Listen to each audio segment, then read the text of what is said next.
కొంచెం లేట్, కొంచెం ఇబ్బంది జరగవచ్చండి.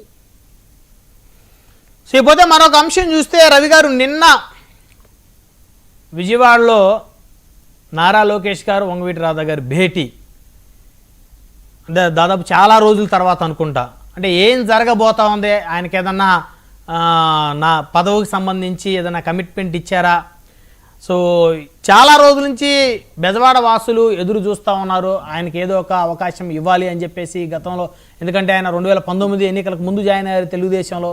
సో ఇప్పటి వరకు కూడా ఎలాంటి అవకాశాన్ని కల్పించలేదు. సో మీతో కూడా మంచి సన్నిహితంగా ఉంటారు ఆయన, మీరు కలిసి ప్రజారాజ్యంలో ట్రావెల్ చేశారు ఒకే పార్టీలో. సో మరి ఎందుకని లేట్ అవుతుందంటారు రవి గారు? ఏమని రాజకీయంలో చెప్పలేము సార్. ఇప్పుడు వాళ్ళు వాస్తవానికి అయితే ఆయనకి ఆ రోజున ఏదో ఇద్దాం అనుకున్నారు, ఇచ్చేస్తారు, అయిపోయింది, ఈసారి ఎమ్మెల్సీ లిస్ట్ లో ఉన్నాడు ఆయన, ఆయనకే ఇస్తారు అని అనుకోవటం, ఆయనకి ఆ ఎమ్మెల్సీ ఇచ్చి మినిస్టర్ ఇస్తారని చెప్పుకోవటం జరిగింది. అయితే ఇప్పుడు వరకు మరి సంవత్సరంన్నర అయింది, ఆ వచ్చిన లిస్ట్ లో వాళ్ళు ఏదో ఎస్సీలు బీసీలు అనుకుంటా వాళ్ళకి ఇచ్చాము వీళ్ళకి ఇచ్చాము, మేము మావి అని మళ్ళీ జనసేన వాళ్ళు మావి మేము ఇచ్చుకున్నామని, బీజేపీ వాళ్ళు మావి మేము ఇచ్చుకున్నాం, వాళ్ళు తెలుగుదేశం వాళ్ళు కదా అని అట్లా ఏదో వినికిడి వినపడటమే కానీ మరి ఈయనకి ఇస్తారు ఇవ్వాలి అనుకుంటే కనుక ఇచ్చేసి ఉండేవారు. లేదు నెక్స్ట్ టైం అయ్యో ఎక్కువ మొత్తం అన్ని ఖాళీ అయిపోతున్నాయి, ఇప్పుడే వస్తాయి, అప్పుడు వాటిలో ఇచ్చి మరి ఆయన్ని దగ్గర చేర్చుకుంటామని ఇది కూడా బయట వినపడుతుంది.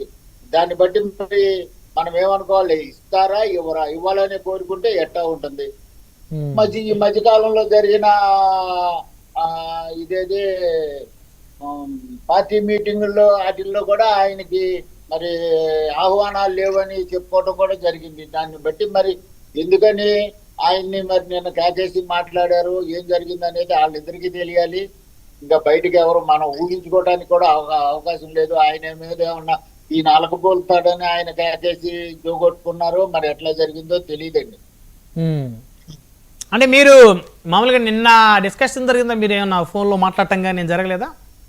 లేదండి, మాట్లాడలేదండి, నేను ఆయనతో మాట్లాడలే. అయితే మీకేమనిపిస్తుంది సార్? మీరు ఎందుకంటే దాదాపు మీరు 20 years నుంచి పాలిటిక్స్లో ఉన్నారు, మీకేమనిపిస్తూ ఉంది అంటే మీరు చాలా చూస్తుంటారు కదా, అంటే పార్టీలు నాయకుల్ని వాడుకుంటాయి, సో అవకాశం ఉంటే ఇస్తాయి, అవకాశం లేకపోతే ఇవ్వవు, అంతేనా?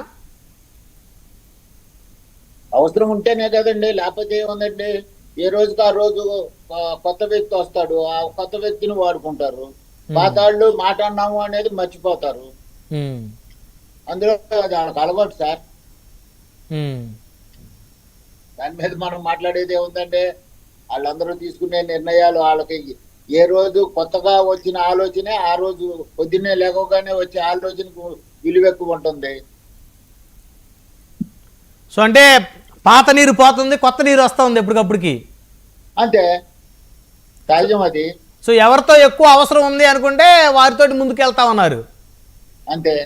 సో పాత వాళ్ళతో పెద్దగా మనకి అవసరం లేదు, వీళ్ళకన్నా ఇప్పుడు వచ్చిన వాళ్ళతో ఎక్కువ ఉపయోగం ఉంది అనుకుంటే వాళ్ళతోటి సేల్ అవుతున్నారు రాజకీయంగా. డెఫినెట్ ఎవరైనా అంతే సార్.